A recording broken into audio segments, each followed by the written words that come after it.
ஊருக்கு வந்தாச்சு. அண்ட் வீட்டில் வந்து மத்தியானம் லஞ்சுக்கு தடபுடலாம் சாப்பாடு ரெடி ஆகிட்டு இருந்துச்சு. இதுக்கிடையில் எனக்கு என்ன வேலைன்னா ஒன்றுமே கிடையாது, நீ போய் சாப்பிடு நாங்கள் பார்த்துக்குறோம் அப்படின்னு சொல்லிட்டு என்னை விட்டாங்க. எங்கள் அப்பா வந்து ஸ்நாக்ஸ்லாம் வாங்கிட்டு வந்தாங்க.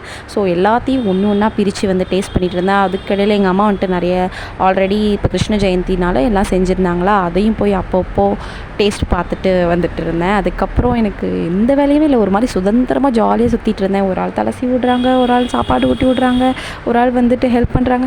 எதுவுமே என்ன பண்ண விடல, எல்லாமே அவங்களே பார்த்துக்கிட்டாங்க. எனக்கு சாப்பிட்றது தூங்குறது இது மட்டும் தான் வேலையாக இருந்துச்சு இந்த 3 நாளும். ஆனால் இந்த 3 நாள் எப்படி போச்சுன்னே தெரில. சரி மருதாணியாவது போடுவோம், எங்கள் அம்மா வந்துட்டு மருதாணி பறித்து கொடு நான் உனக்கு அரைச்சி போட்டு விட்றேன்னு சொன்னாங்களா. சரி ஓகே அப்படின்னு சொல்லிவிட்டு நான் போய் மருதாணி பறிக்க போயிட்டேன். எங்கள் அம்மாவுமே வச்சு விட்டாங்க. அப்புறம் அந்த லஞ்சை வந்துட்டு ஒரு வெளுத்து கட்டிட்டு நமக்கு வந்து வகை வகையாக மீன், சிக்கன், முட்டை அப்படி சொல்லிட்டு எல்லாமே இருந்தது. எல்லா டிஷ்ஷுமே வந்து வச்சுருந்தாங்க. அதை வந்துட்டு ஹெவியாக சாப்பிட்டுட்டு ஒரு மனநிறைவோடு நான் ஹாஸ்டல் வந்து கிளம்புறேன். இதுக்கப்புறம் எனக்கு ஹாஸ்டல்லையுமே வந்துட்டு எக்ஸாம்ஸ் வரதுனால படிக்கிற ஒர்க்லாம் இருக்குது. ஸோ நெக்ஸ்ட் வீடியோவில் பார்க்கலாம். until then bye.